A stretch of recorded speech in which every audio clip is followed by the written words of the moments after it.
All right, welcome back, mathematicians. We are now on to chapter 3, and that's all about derivatives. If you're confused what a derivative is, don't worry, we're going to define it in this section. Section 3.1 is about tangents and the derivative at a point. So in chapter 2, we kind of foreshadowed rate of change and how we can estimate the tangent of a curve, or its slope rather, more than using the slope of the secant lines as a point approaches the point that we're interested in. So let's define the tangent line. So we say the slope of the curve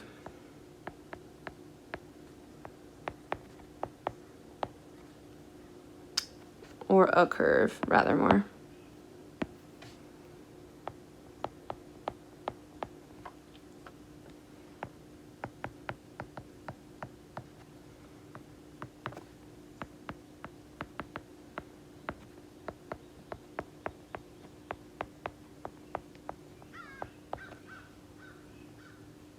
So the slope of a curve, y equals f of x, at a point, we call it P, x naught, y, and the y value is going to be f of x naught, right? So you find the y value by plugging in x to the function. Let me rewrite this P so it's a little nicer. There we go. So that slope, right, we always like to denote slopes as m, and it's going to be the limit as h goes to 0, f of x naught plus h minus f of x naught divided by h. This should look a little familiar. It's one of the ways that we can find the slope of the secant if we didn't include the limit part from, I believe, section 2.1. So that's the slope of the curve. And then we can also define the tangent line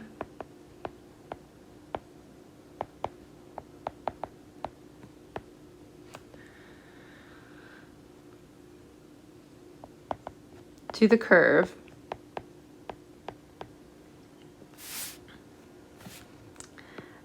at point P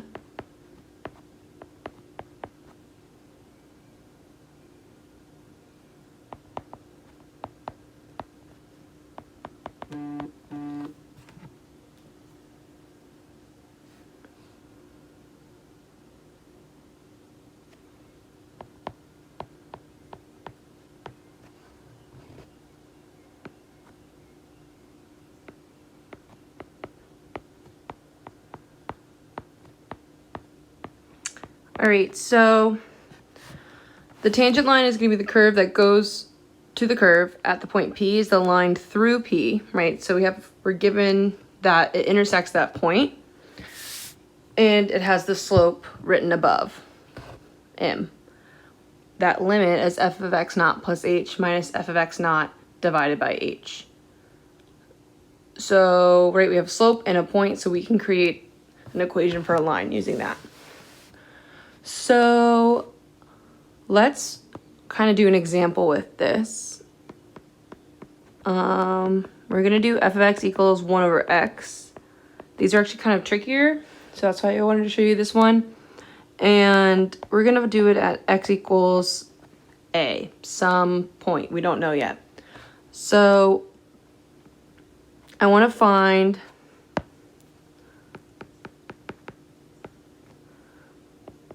the slope of the curve.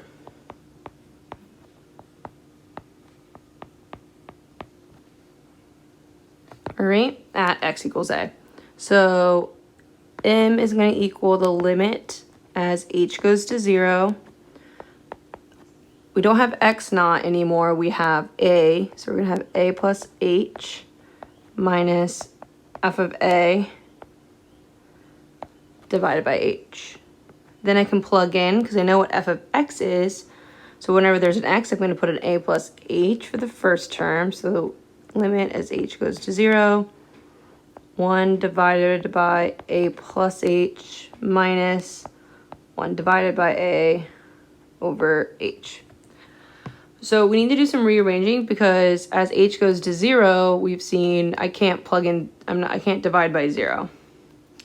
So let's see, I can't really simplify the denominator, but I can simplify the numerator. So let's get a common denominator in the numerator, which sounds a little weird. But I think once you see what I do, you'll understand a little bit more. So for 1 over a plus h minus 1 over a, I want to combine those two terms. So I'm going to multiply 1 over a plus h times a over a.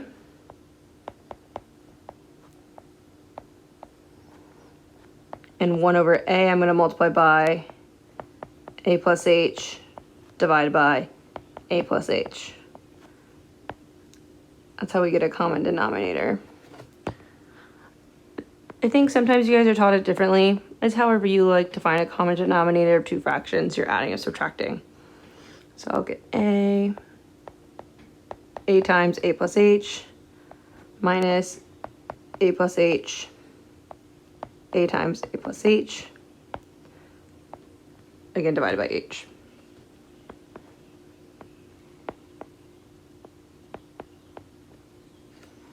So this is, I can combine the fraction in the numerator, a minus a, that negative goes to each term.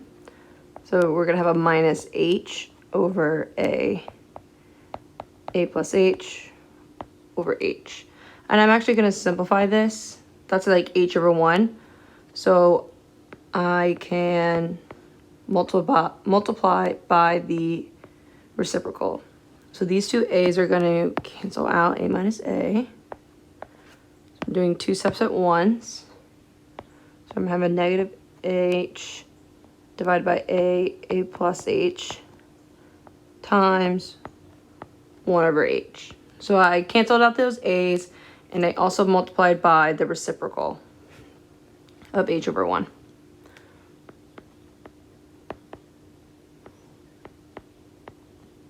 So these h's are going to then cancel out. Negative 1 over a plus h. Now I don't have a problem plugging in h as it approaches 0. So I will get negative 1 a times a plus 0, which equals negative 1 over a squared.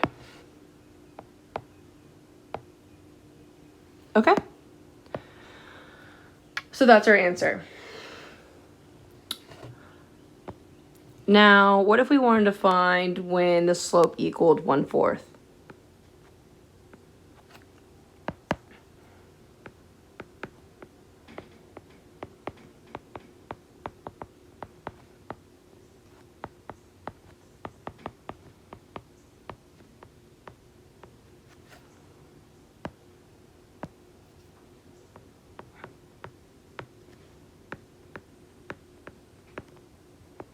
Sorry, negative 1/4. Well, this is for any a, so let's set them equal to each other. So I can say my slope, it's negative 1 a squared equal to negative 1/4. Those negatives on either side can cancel out. And I can multiply each side by 4. So I get 4 over a squared equals 1. Multiply each side by a squared. So we get 4 equals a squared. So a will equal plus or minus 2. And it wants the points, so I need to find, those are like x values, and I need to find my y values. Remember, f of x equals 1 divided by x. So that's going to be 2, 1 over 2, and negative 2, negative 1 over 2. All right, that wasn't too bad. So this limit, the quotient that we are kind of taking the limit of as h goes to 0, actually has a special name.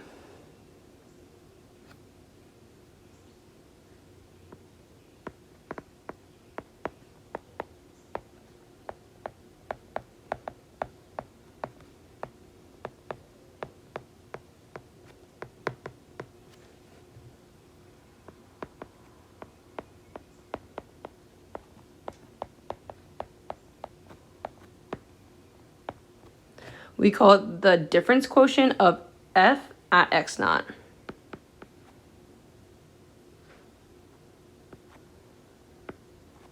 If I can maybe write, there we go.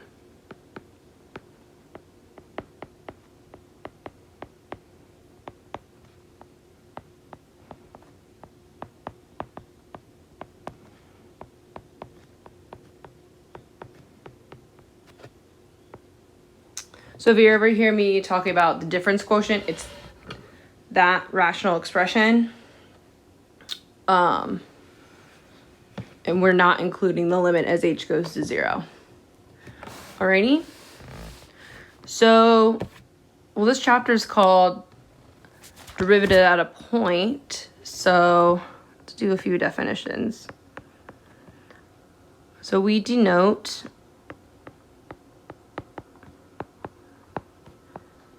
the derivative at a point. Sorry, the derivative. Ooh, maybe if I spell derivative right.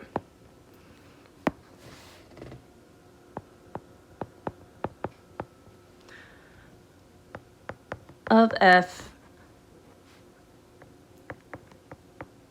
at x naught, f prime x naught. So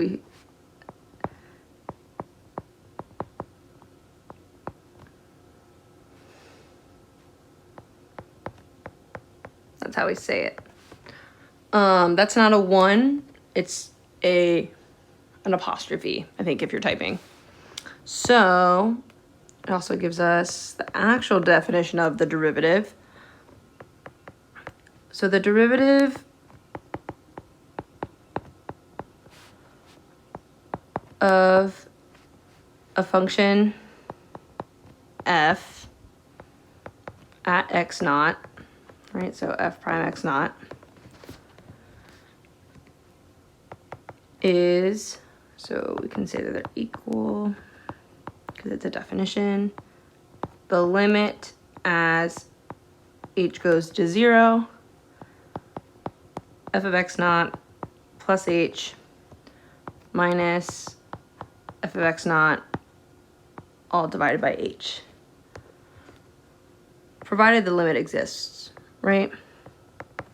Remember, a limit might not exist for several reasons.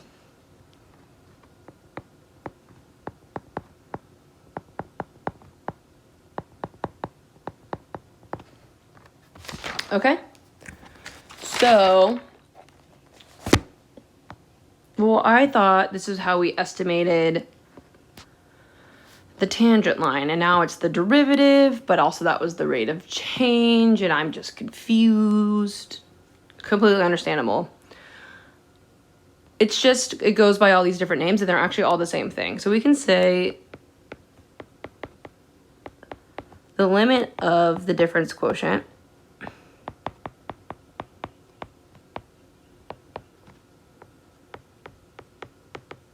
not just the difference quotient, the limit of it,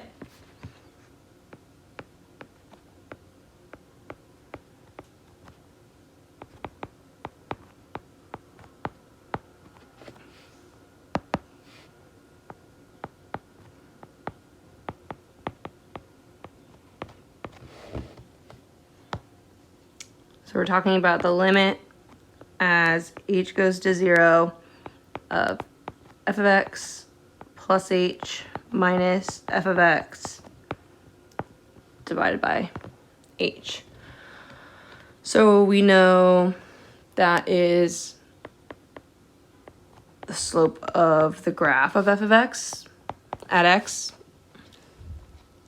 We'll call this x naught actually.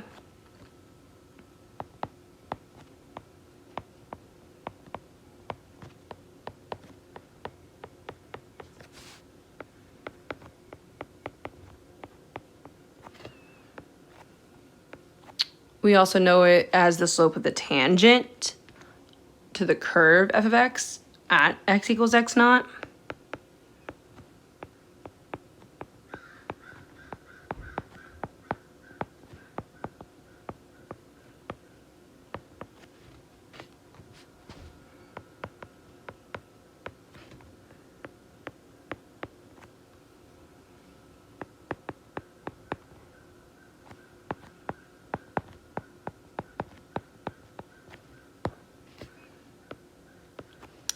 We also call it the rate of change. There's a buzzword that we haven't heard in a few lectures.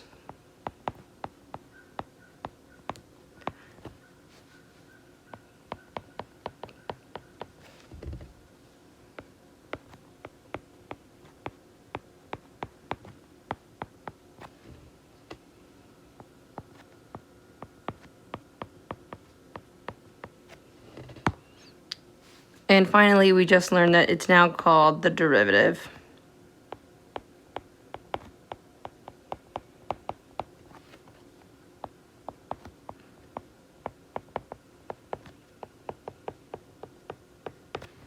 So all these fun names for the same thing.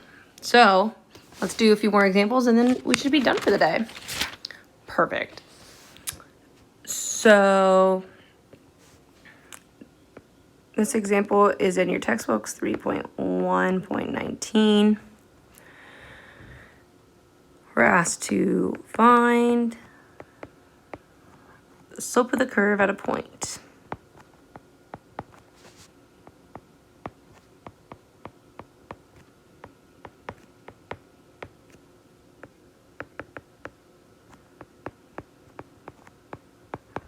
So our curve is y equal to 5x minus 3x squared when x equals 1. Alrighty, so you don't always have to write m equals, so let's not do it this time. So we're going to say the limit as h goes to 0 of f of 1 plus h minus f of 1 divided by h. So here f of x equals y. Say limit as h goes to 0. So 5. So every time f of 1 plus h, every time there's an x, I'm going to put a 1 plus h. So 5, 1 plus h minus 3, 1 plus h squared minus f of 1. I can just calculate really, really fast. Let's do that to the side. Okay, equals 2. Minus 2 divided by h. So let's do some simplifying. Don't ever forget your limit as h goes to 0 or you're not saying the same thing. So we're going to distribute the 5 and we're going to FOIL this square root. So I'll have 5 plus 5h minus 3, 1 plus 2h plus h squared minus 2 divided by h.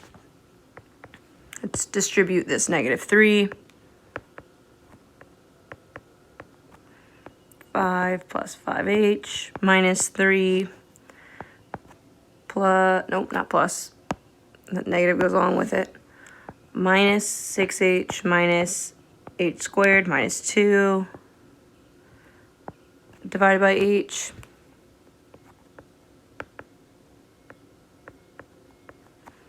Alrighty, so 5 minus 3 minus 2. It's going to give us 0. Those are all going to cancel out. So 5h minus 6h, negative h, minus h squared over h. I can simplify. Each term has an h in it. So I'm left with negative 1 minus h. Whoopsies. What did I forget?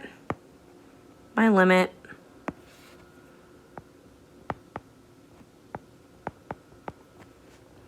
So minus 1 minus h. Now I have no problem plugging in h. So I get negative 1 minus 0, which is just negative 1. Perfect. Yay. So that one was a little, still took some time. So let's do another one. One more and then we should be done. So this one is 3.1.32. And it says, what is the rate of change of the volume of a ball with respect to radius when r equals 2? So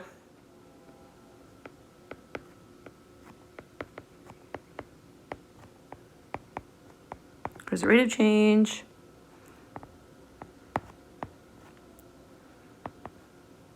Volume is 4/3 pi r cubed of a ball, a sphere, with respect to r. And r is 2. Okay? So v here we can think of as like v of x. So I'm going to have the limit as h goes to 0 of v of 2 plus h minus v of 2 over h. So let's plug that in. This 4 pi over 3 is going to get in our way, and I'm going to show you how we can kind of not get rid of it, but move him to the side. So I don't have enough space over here.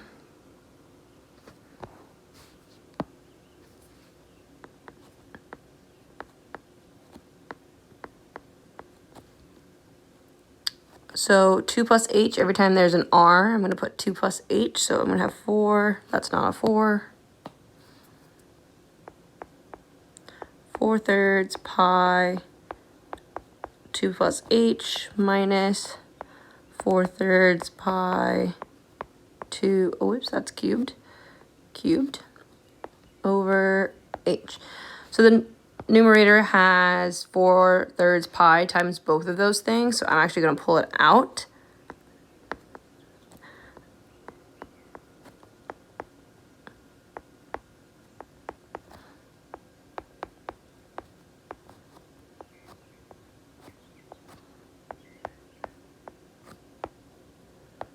Alrighty, so it's just a little constant up front.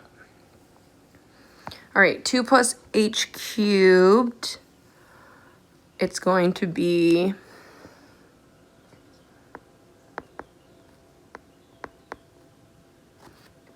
here, let's do that separately because that's what I did in my notes, and that's not fair to you guys if we just do that. 2 plus h cubed. So I know 2 plus h squared is going to give me 4 plus 4h plus h squared, 2 plus h. And then, so each one of these is going to be what? 8 plus 8h plus 2h squared plus 4h plus 4h squared plus h cubed. And that equals 8 plus 12h plus 6h squared plus h cubed. Okay. So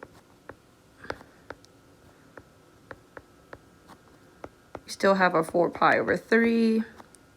And now we're going to have 8 plus 12 h plus 6 h squared plus h cubed minus 2 cubed, which is 8. Well, that's nice. Those two cancel out.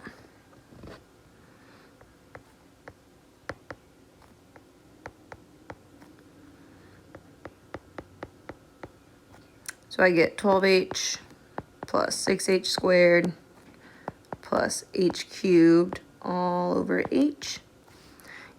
So everything has an h in it, so that loses its h, that loses one of its h's, and this also loses one of its h's.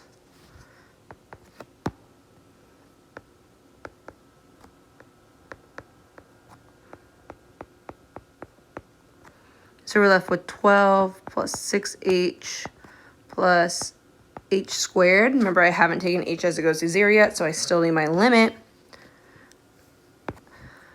So, parentheses. So as h goes to 0, This goes to 0, and this one goes to 0. So we're just left with 4 pi over 3 times 12. And we can simplify that to, see, 12 divided by 3 is 4. 4 times 4 is 16, so 16 pi. Yeah. Yay! I like that answer. I hope you do too. Alrighty, so that was a good introduction into finding the derivatives. As you can see, we're using a lot of limit laws that we learned in chapter 2. That's why we spend so much time showing you guys limits. Also, so you can know a little bit more about how to figure out some properties of graphs. So let me know if you guys have any more questions, and I will see you tomorrow.